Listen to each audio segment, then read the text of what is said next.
Investigation তেওঁলোকে কৰি আছে, গোটেইখিনি ডিটেইল তেওঁলোকৰ হাতত আছে। মই কি ক'ম, জুবিনে তেওঁৰ হাতলৈ অহা কিছু পইচা তেওঁলোকক থবলৈ দিয়াটো হয়, আৰু যিখিনি সামাজিক কাম তেওঁ কৰে বা কাৰোবাৰ হাতলৈ দিয়ে তেনেকুৱা কিছুমান লেনদেন হয়। বাকী মই জুবিনৰ পইচাৰ লেনদেনৰ কথা একোৱেই নাজানো, মই সদায় কৈ আহিছোঁ। গতিকে এইখিনি প্ৰশ্ন মোলৈ উত্থাপন হ'বই নালাগে। বাকী তদন্ত যি হৈ আছে, তেওঁলোকৰ হাতত গোটেইখিনি বেংক ষ্টেটমেণ্ট আছে, তেওঁলোকে গোটেই ডিটেইল পাইছে, তেওঁলোকে যি ডায়েৰী মেইনটেইন কৰে সেইখিনিও নিছে বুলি গম পাইছোঁ। গতিকে মোক এইখিনি প্ৰশ্ন কৰি লাভ নাই। আচলতে মই একো তথ্য দিব নোৱাৰিম। ধন্যবাদ।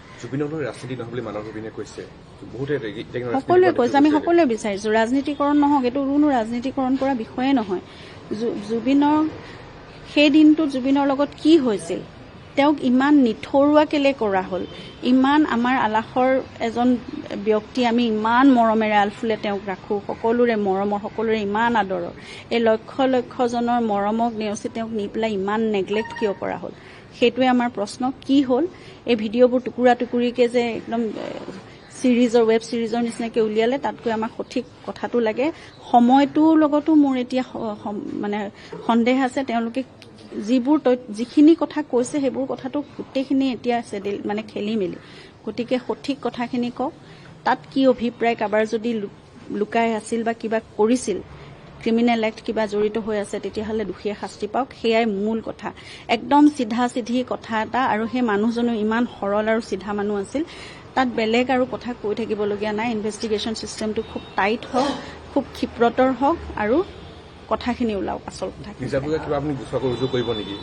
কৰিলোৱে দেখোন, আৰু কেলে কৰি থাকিব লাগে, মানে বাৰে বাৰে কৰি থাকে নেকি, তেনেকুৱা চিষ্টেম আছে নেকি, মই নাজানো সেইটো কথা। কৰা হৈছে, সেয়াওতো ইনভেষ্টিগেশ্যন অফিচাৰৰ লগতে আছে নহয় জানো।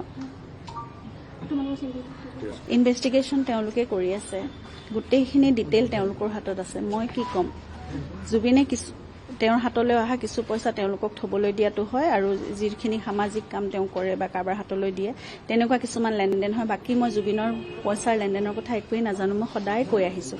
গতিকে এইখিনি প্ৰশ্ন মোলৈ উত্থাপন হ'বই নালাগে। বাকী তদন্ত যি হৈ আছে, তেওঁলোকৰ হাতত গোটেইখিনি বেংক ষ্টেটমেণ্ট আছে, তেওঁলোকে গোটেই ডিটেইল পাইছে, তেওঁলোকে যি ডায়েৰী মেইনটেইন কৰে সেইখিনিও নিছে বুলি গম পাইছোঁ। গতিকে মোক এইখিনি প্ৰশ্ন কৰি লাভ নাই। আচলতে মই একো তথ্য দিব নোৱাৰিম। ধন্যবাদ। ৰাজনীতি নহয় বুলি মানৱ ৰবিনে কৈছে, সকলোৱে কৈছে, আমি সকলোৱে বিচাৰিছোঁ ৰাজনীতিকৰণ নহওক। এইটো কোনো ৰাজনীতিকৰণ কৰা বিষয়ে নহয়। জুবিনৰ সেই দিনটোত জুবিনৰ লগত কি হৈছিল, তেওঁক ইমান নিথৰুৱা কেলে কৰা হ'ল, ইমান আমাৰ আলাসৰ এজন ব্যক্তি, আমি ইমান মৰমেৰে আলফুলে তেওঁক ৰাখোঁ, সকলোৰে মৰমৰ, সকলোৰে ইমান আদৰৰ, এই লক্ষ লক্ষজনৰ মৰমক নেওচি তেওঁক নি পেলাই ইমান নেগলেক্ট কিয় কৰা হ'ল, সেইটোৱে আমাৰ প্ৰশ্ন। কি হ'ল, এই ভিডিঅ'বোৰ টুকুৰা টুকুৰিকৈ যে একদম ৱেব ছিৰিজৰ নিচিনাকৈ উলিয়ালে, তাতকৈ আমাক সঠিক কথাটো লাগে।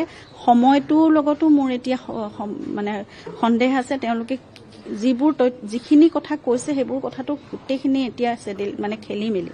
গতিকে সঠিক কথাখিনি কওক, তাত কি অভিপ্ৰায়, কাৰোবাৰ যদি লুকাই আছিল বা কিবা কৰিছিল, ক্ৰিমিনেল এক্ট কিবা জড়িত হৈ আছে, তেতিয়াহ'লে দোষীয়ে শাস্তি পাওক। সেয়াই মূল কথা, একদম চিধা চিধি কথা এটা। আৰু সেই মানুহজনো ইমান সৰল আৰু চিধা মানুহ আছিল, তাত বেলেগ আৰু কথা কৈ থাকিবলগীয়া নাই। ইনভেষ্টিগেশ্যন চিষ্টেমটো খুব টাইট হওক, খুব ক্ষিপ্ৰতৰ হওক, আৰু কথাখিনি ওলাওক। আচল কথা কৰিলোৱে দেখোন, আৰু কেলে কৰি থাকিব লাগে, মানে বাৰে বাৰে কৰি থাকে নেকি, তেনেকুৱা চিষ্টেম আছে নেকি, মই নাজানো সেইটো কথা। কৰা হৈছে, সেয়াওতো ইনভেষ্টিগেশ্যন অফিচাৰৰ লগতে আছে নহয় জানো।